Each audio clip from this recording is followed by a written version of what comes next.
अगर बराबरी का स्थान हमारे को मिलता तो आज हमारे को यहाँ बैठने की ऐसे सहयोग मतलब यहाँ संघर्ष करने की ज़रूरत नहीं पड़ती, क्योंकि सरकार का जो संदेश है इनका तो सोची समझी साजिश है इनकी, भाजपा सरकार की खासकर इनकी नीति है आरएसएस की। इनकी नीति है कि आरएसएस का जो पाठ इनको पढ़ाया जाता है ये वही राजनीति में भी वही पाठ पढ़ते हैं। आरएसएस की नीति शुरू से रही है स्त्रियों के प्रति, इनका तो मानना है मनुस्मृति का भी ये इन्हीं की सोच है कि डंगर ढोर पशु और नारी ये सब प्रताड़न के अधिकारी। तो जब हम प्रताड़न के अधिकारी हैं, हम डंगर के समान हैं, तो फिर हमारे से आशा क्यों?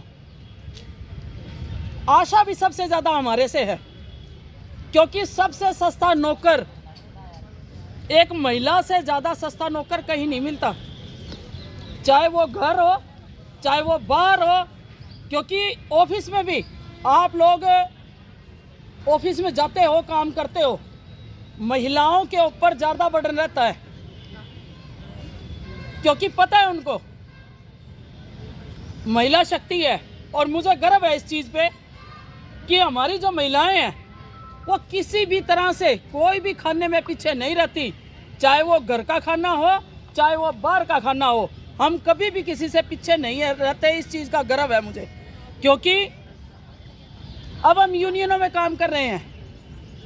कई लोग इस चीज़ को अच्छी नज़र से देखते हैं, कई लोग इस चीज़ को दूसरी नज़रिए से देखते हैं कि इनका तो काम ही यही है, ये मीटिंगों में जाती हैं, ये करती हैं, वो करती हैं, मतलब अच्छी कम और बुराई ज़्यादा हमारे सिर पे रहती है।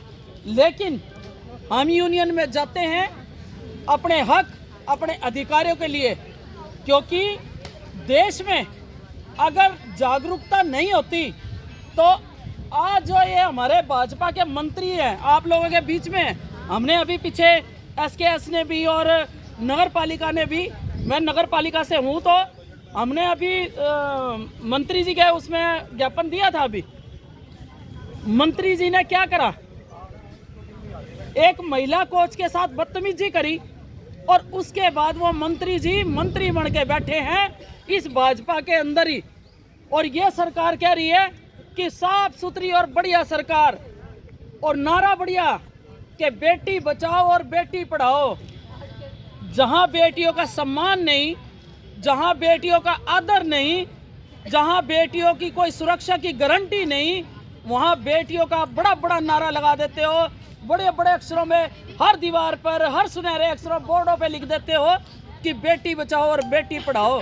क्या कभी किसी बेटी का दुख, किसी बेटी का दर्द इन्होंने देखा है? कभी पूछा है? अगर बेटियों का दुख और दर्द ये पूछते तो आज ये बेटियां यहाँ ना होती।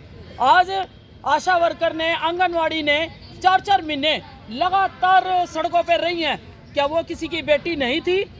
नगर पालिका ने अभी हड़ताल की पिछले दिनों, 11 दिन तक हम रात के 3-3, 4-4 बजे तक कूड़े का पहरा देते रहे, क्या वो किसी की बेटियां नहीं थी? तब सरकार को कुछ याद नहीं आया।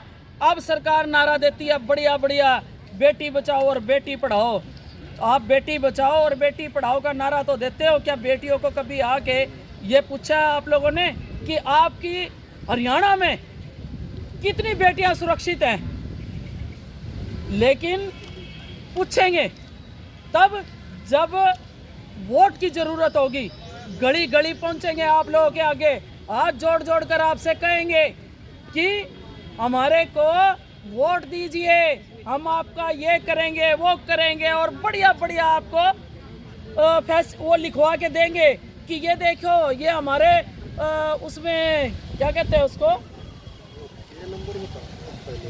हमारे जो इनका सरकार का पत्र जो बनाते हैं ये पहले ही उसमें लिखवा देंगे, आप लोगों का ये करेंगे घोषणा पत्र में, तो उसमें सब चीजें लिखवा के ये हमारे को देंगे। लेकिन करते क्या है?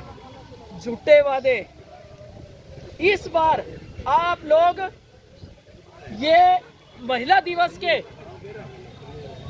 आज के दिन आप लोग ये संकल्प लें, ये कहें कि आज हम ये संकल्प ले रहे हैं कि जो कोई वोट मांगने आए उससे पहले अपने हक और अधिकारों के बारे में पूछें। अगर आप लड़ने के लिए ये तैयार हो तो हम वोट देने के लिए ये तैयार हैं। अगर आप हमारे हक और अधिकार हमारे को दिलाने के लिए तैयार नहीं हो तो हम भी वोट देने के लिए तैयार नहीं है। ये हमारे को संकल्प लेना है। लेकिन हम अपने पति की बात में, अपने भाई की बात में, अपने जेठ देवर ससुर की बात में, उनकी बात में आके हम जो अपने वोट का इस्तेमाल करते हैं वो हमारे को बिल्कुल नहीं करना।